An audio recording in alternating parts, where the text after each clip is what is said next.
You're holding the gun wrong, idiot. You scared to fight? Get out.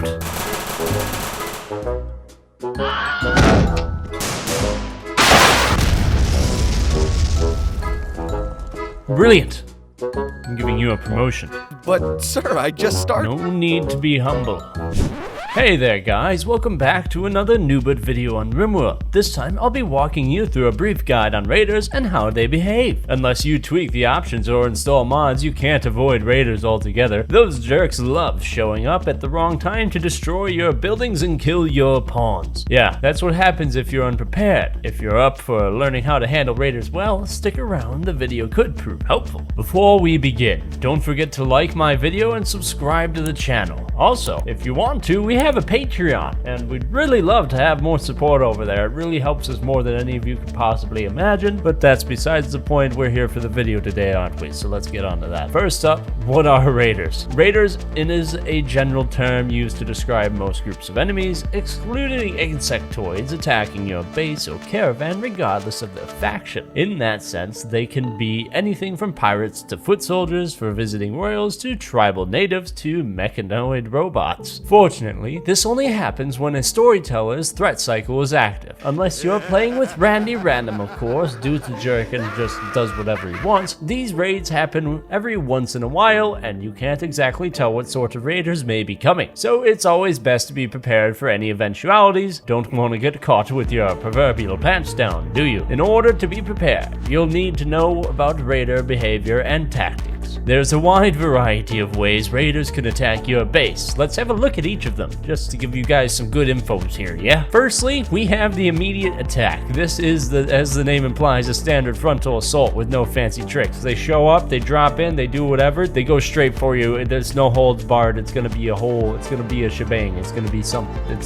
Yeah, you weren't ready? Yeah. Upon either landing in drop pods or arriving on the map's edge's sides, raiders immediately converge on your colony and try to beat the door down. Since their attack pattern is straightforward, your defense should be equally straightforward. In terms of numbers, raiders have a 70% chance to arrive on foot and a 20% chance to come in drop pods if the faction has access to them, meaning they will generally be more enemies spawning from far away versus up close. Occasionally, enemies can also get smart and use advanced variations of the immediate attack. Now, on the topic of the drop pods, do be aware, sometimes they'll just come crashing down through your roof. They'll be just waving hi to you as they come out of their drop pods, and your people are eating their pemmican or whatever, and then they're dead because they got shot at the dinner table. It happens. Get used to it. Like immediate attack, the smart version has raiders charging your base. The difference is that they know how to avoid some traps and turrets. Raiders can also simply perform a smash and grab, stealing items and running off instead of sticking around to fight. This can be devastating, especially if enemies steal rare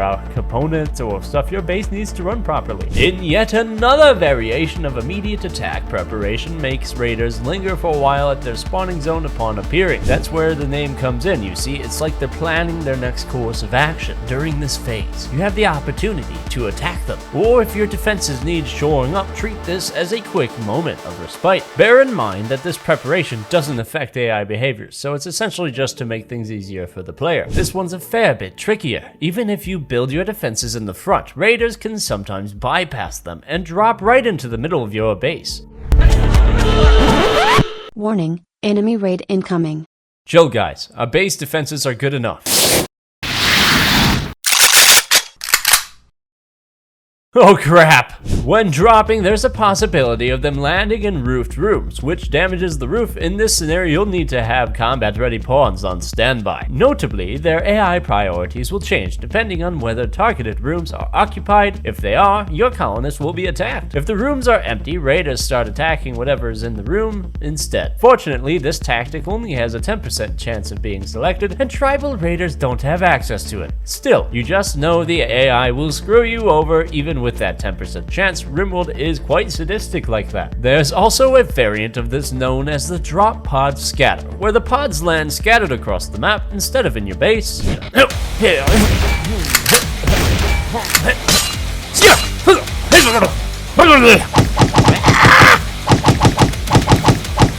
Hey guys, fighting enemies gets pretty tiring after a while, so let's take a quick break.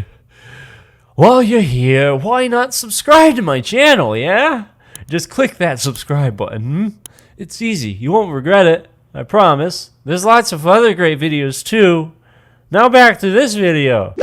Raiders aren't just gonna drop in our kick your door down. Mind you, sometimes they try digging underneath your base instead. Sappers mine or blast their way inside, bypassing walls and doors to aim for colonists assigned beds. They continue running around for a short time afterwards and continue to dig if they are under attack. It's possible to lure these raiders into a trap, as they tend to avoid ore veins or improvised turrets, but not other types of traps like deadfalls and mines. Next, the siege tactic. Sieging raiders will appear on the map's edge and head towards a fixed point. There, they'll set up a makeshift siege base with supplies, ammo, food, and construction materials received from drop pods. The raiders will construct a maximum of 2 mortars and sandbags as cover. Now, this is how it gets dangerous, guys. These are the real deals here. These are problems that need immediate solutions. Once ready, the raiders begin bombarding you with those. Not raiders manning the mortars remaining on guard. Drop pods will continuously resupply 12 packaged survival meals and various different types of mortar shells after attacking enough time. The remaining raiders will perform an immediate attack. The siege team will not engage friendlies while heading towards the designated point until they actually start constructing or you assault them first. Since that's the case, it's possible to interrupt their setup if you know where they're headed and have enough firepower. Aside from targeting your base, raiders are also capable of attacking traveling caravans. Like the immediate attack tactic, an ambush basically involves them charging headlong at your caravan. Sounds simple, but caravans are a fair bit more vulnerable without the protection of base defenses and choke points, so you'll want to handle the enemy forces as quickly as possible. If you thought the AI only sends in one group of raiders at a time, you are wrong. Each faction is capable of splitting up their forces, attacking using multiple groups at once from multiple directions. When this tactic is utilized, each group has to be routed separately, meaning it won't be enough to defeat one in hope of the others flee. There's one more thing to take note of though.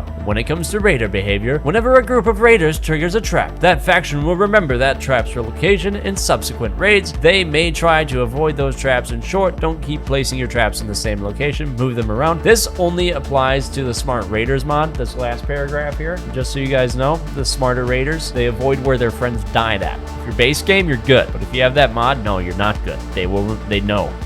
They know.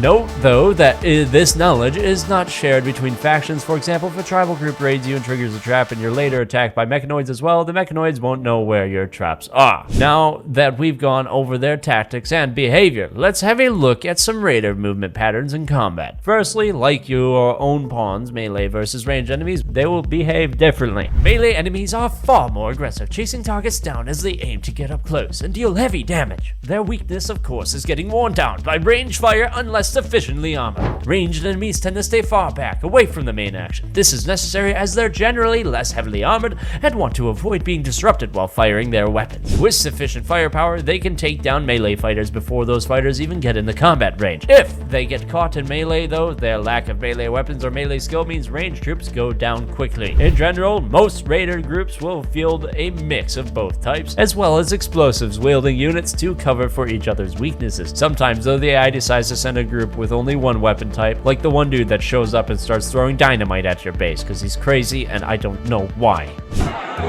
Line up in a single file, guys. There's enough for everyone.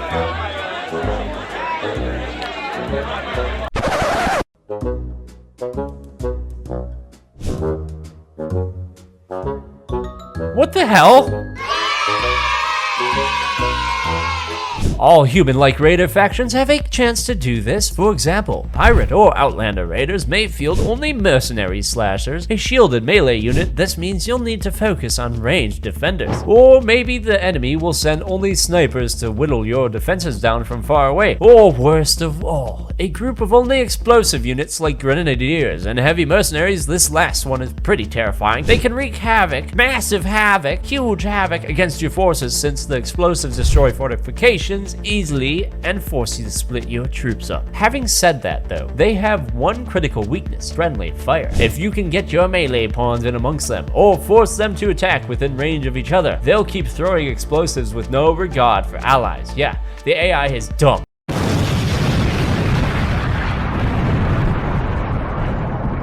This is why I hate facing explosive enemies. Anyway, let's rest. I've got a reminder for you guys. Feel free to drop comments, feedback, questions, or even funny stuff down below. Don't be shy.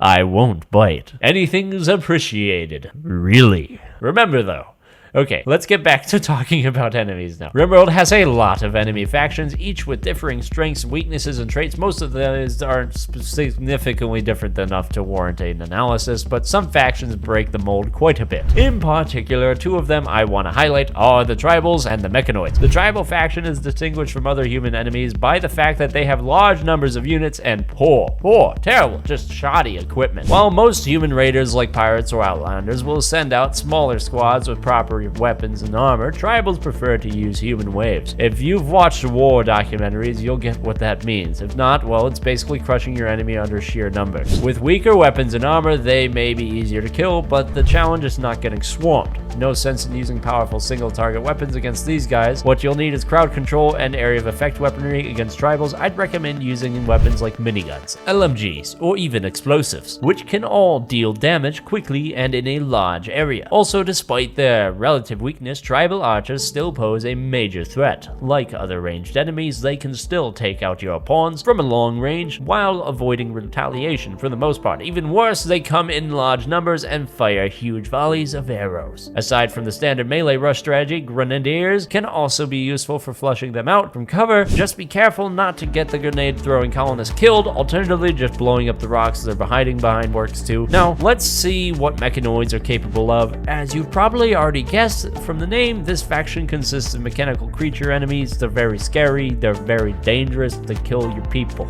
Yeah. These enemies are divided into 4 models: Lancers, Scythers, Pikemen, and Centipedes. With the ideology update coming out soon, there's gonna be an extra one that I will talk about in a different video when we talk about ideology. Got it? Got it? Good. Each with rather different stats and weapons compared to their human counterparts. First up, Lancers. Lancers resemble hornets and are capable of mid, long-range, high-damage attacks. With 30 damage per unit from their charge lances, colonists fighting them won't last long unless they're heavily armored or behind cover. Even armored units are gonna struggle. If Lancers are in the fray, your best option is to rush them in melee since their melee attack is pretty weak. If you can't do that, fight back with mid-long range weapons like assault rifles or bolt-action rifles. Vital. Very vital. Scythers are the opposite. Incredibly deadly melee fighters, fast enough to make a beeline for your ranged units and force them into melee. They're gonna die. There's no way your ranged troops can win 1v1 against them. You'll want to keep some melee fighters in reserve as Scythers are approaching, so they can serve as guards to keep those mechanical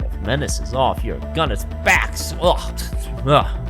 Early game, they're terrible. Late game, they just kind of fall like bugs, but you're early game right now, so they're pretty terrible, probably for you at least. Yeah. Pikemen have some similarity with the Lancers, as they're both long-range units that try to stay out of direct combat. The difference, though, is that Pikemen can fire from even further away with a trade-off of having terrible damage. Their entire purpose is to sit right at the edge of the battlefield and wear your units down. Just engage them in melee, easy enough. Alright, brace yourselves for the final mechanoid unit. This one is a monstrosity. Called the Centipede, it specializes in crowd control and area denial. Its arsenal consists of a minigun, heavy charge blaster, and inferno cannon. The minigun and heavy charge blaster are designed to mow down large groups of colonists, while the inferno cannon can burn anything in its way, even your base. Worst of all, the Centipede is very, very durable. You'll need to punch through its heavy armor and high health to destroy this one. And in the meantime, it'll continue mowing your colonists down, destroying your base. If possible, try not to melee it, doesn't work too well. EMP grenades are the way to go with it though, for sure. When it comes to mechanoids, just EMP grenade them and then bash them with like Zeus hammers and stuff. That's pretty cool. That works well.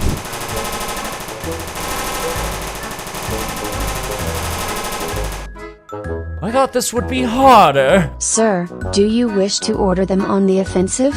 The enemy seems to be retreating. Hell yeah, of course.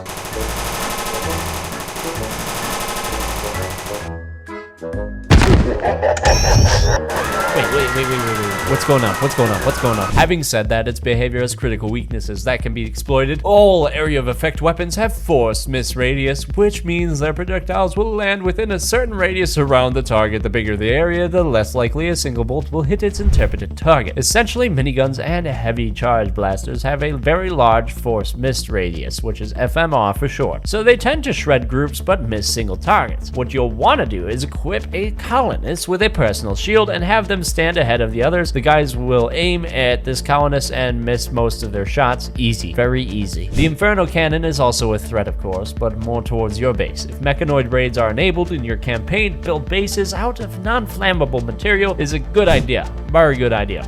Regardless of how you're playing, don't build giant fortresses out of wood, please. Don't cringe. Don't do it. Don't stop. Make it stop. Make them stop. Please, make them stop. Another weakness of the Centipede is its slow speed. In mechanoid raids, the Scythers will inevitably arrive first at your location, so you can deal with those first and prepare for centipedes. That's been a guide to raider behavior and movement patterns. I hope it's been helpful for you guys. Do take my advice, it'll help instead of you blindly flailing around in-game. At the same time, don't be afraid to experiment and fail. If you've got any questions or comments, drop them down below. Please don't forget about our Patreon. Please don't forget about the Patreon. Not trying to sound desperate, just a little bit desperate. Working on some big projects. Would really appreciate all the help we can get. I love you from the bottom of my heart. But moving on, if you enjoyed the video, don't forget to like and subscribe to the channel. Till next time, guys. You guys have a good one. Go kill some raiders.